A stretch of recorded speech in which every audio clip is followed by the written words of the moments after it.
Hello and welcome to another Star Wars: The Old Republic video. In this video we're going to be going over the Battle of Rishi on Master Mode. I'm going to be showing you skips, the bonus boss, and all the different bosses you need to know. So this is the first area where we're going to be doing a fair amount of skips. This is the usual path I take. It's not the only one that you have to take.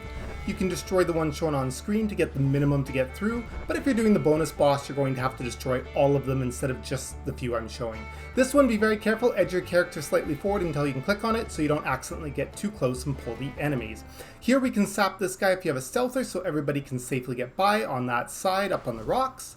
And this next group here, we have two different ways. We can either go over the bridge or we can follow these rocks on the left side and jump up the edge. If you take the bridge, stealth the guy I just showed. Okay, first boss in the group. We want to target down the Wookiee first usually. I like to kill him. You can attack both bosses equally if you want. I just don't really see the point. Notice these droids that spawn in throughout the fight. They'll put this red telegraph on the ground. Just get out of that. These other two droids, they are the healing droids. In the current expansion, it's not worth killing them. They will die when their channel ends. In previous expansions, you could kill them before the channel ends, so the bosses take less healing. Hindering Shockwave, Big Blue Attack, get out of that, does a lot of damage on Master Mode. Again, stay out of those red telegraphs. When we kill the Wookiee, the second boss will enrage at the death of their ally, but it's not a real significant enrage. Healing droids still come out, more of these droids with the telegraphs also come out. Pretty easy fight at this point, just clean it up and then you've cleared the first boss.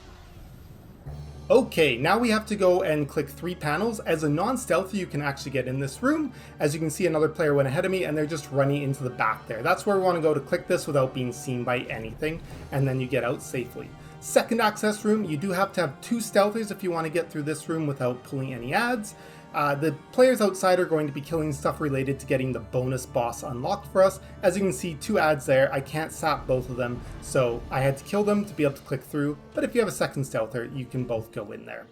Third access room, again the player is going to stay outside and kill stuff related to the bonus boss. You do have to be a stealther to get in here, but 1 stealther is enough, you do not need 2. We get behind here and you can safely click.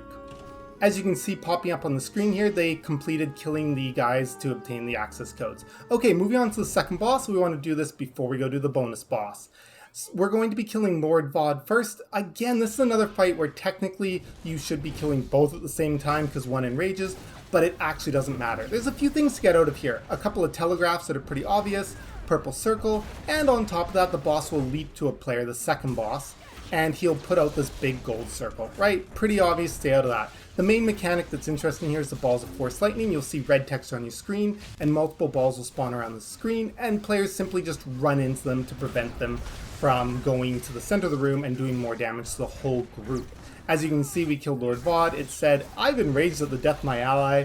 Nothing too serious here. You can see the conal's a little bit bigger, right? But overall, the damage isn't a big deal. So, just finished killing the bosses, and there we go. Now we've unlocked the med center point, and we can go back for the bonus boss. So just follow this route shown on the screen here to find Commander Moken, who is who is clearly the hardest bonus boss you can do on any of the flashpoints in the game. He's also pretty challenging in general. I suggest always bringing a shadow tank if you want the easiest time, but you can also get away with a Guardian or Juggernaut tank. On the table here, you can see that there's some stims. The red ones remove the debuffs that you get, and the green ones give you an extra stack. They're one-time use only, and then they're gone. This fight takes a lot to learn, and it's a pretty hard fight to actually get good at. So we'll show you some of the progress we had to make while dying multiple times. And of course, this is why we unlocked that travel point by killing the bosses. So again here, you die a lot. Don't ever try and do this with a power tech tank, as it just makes the cleansing way too hard. What it is every player gets these green debuff stacks, and if you get 5 stacks of them, you die. So as you can see, I'm dying because I'm getting 5 stacks, and that wipes the fight. There are times where sometimes maybe the DPS stand in a green circle too long, and they also die. So how does the fight mechanic actually work? So as a tank, you're going to pull, everybody's going to stay spread out. There's going to be a shotgun blast first that applies 2 stacks on the tank, followed by a green circle which will apply a stack on that person, and as you stand in it, it keeps applying stacks. Then there'll be another 2 stacks with a shotgun blast on the tank, followed by the second circle. The second green circle, everybody runs into except for the tank to pick up a stack. Third shotgun blast, and then third circle, everybody runs in to refresh their stacks, and try and have 3 stacks. You can actually go up to 4 stacks to take the least amount of damage. From these channels that the boss is doing, the reload compound 9, but 3 is enough with the defensive to keep you from dying. As a shadow tank, I'm able to manage and cleanse my stacks, so I get up to 4 stacks from the shotgun blast, and then I use stealth out or resilience to cleanse all of those stacks, as you just saw there, and then that allows me to get 2 stacks for the final third circle, and then I can stand in that circle to get up to 3 or 4 stacks. Okay, I'm going to go over this fight just one more time as it's very confusing trying to explain everything at this speed all at once. Again, it's always going to be shotgun blast, 2 stacks on whoever's inside of it, followed by a circle which will immediately put a stack on that player, and then you gain stacks over time being in it. Second shotgun blast will get up to 4 stacks of the tank. I need to be cleansed, I need to be at 2 stacks or 0 stacks, because this third shotgun blast will give me 2 stacks. I never want to actually be at 4 stacks. I always want to be cleansed down, and I never want to be at 3 stacks other than after the third shotgun blast, when the third green circle comes out. Because 2 shotgun blast stacks will kill you if you're at 3, I'll put you up at 5. So it's very cleanse heavy, and this is why it's great to bring a shadow or assassin. And of course, all the DPS preferably should bring a class with a cleanse, but if they're really good at managing the circles and getting out of them, they don't need to bring a cleanse for themselves. Up here, you can stealth this one ad if you want, and everybody can click on that panel, and you can get through there. A big skip here, you can skip this large group of enemies running up here. You can see the other player who's not stealth running and jumping up top. Third boss. This boss is actually pretty challenging for some players. It has a fairly high DPS check, and it has 1 or 2 interesting mechanics here.